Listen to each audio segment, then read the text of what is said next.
ঝালকাঠি জেলার কাঠালিয়া উপজেলায় UNO cup football টুর্নামেন্টের ফাইনাল খেলা অনুষ্ঠিত হয়েছে। বুধবার খেলায় অংশগ্রহণ করেন কাঠালিয়া একাদশ বনাম ভান্ডারিয়া একাদশ। অনুষ্ঠানে প্রধান অতিথি হিসেবে উপস্থিত ছিলেন জেলা প্রশাসক ও জেলা ম্যাজিস্ট্রেট আশরাফুর রহমান। বিশেষ অতিথি হিসেবে উপস্থিত ছিলেন জেলা পুলিশ সুপার উজ্জ্বল কুমার রায়।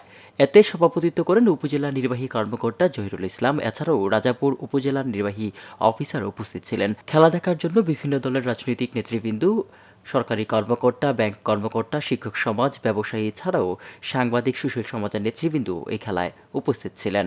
কাঠালিয়া ও ভান্ডারিয়া উপজেলার হাজার হাজার দর্শক এই খেলা উপভোগ করেন। জাতীয় সংগীতের মাধ্যমে অনুষ্ঠান শুরু হয়। খেলার মধ্য বিরতিতে মনোজ্ঞ সাংস্কৃতিক অনুষ্ঠান অনুষ্ঠিত হয়।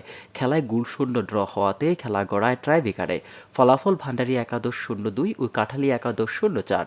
দর্শক ছিল মাঠের কানায় কানায় পূর্ণ।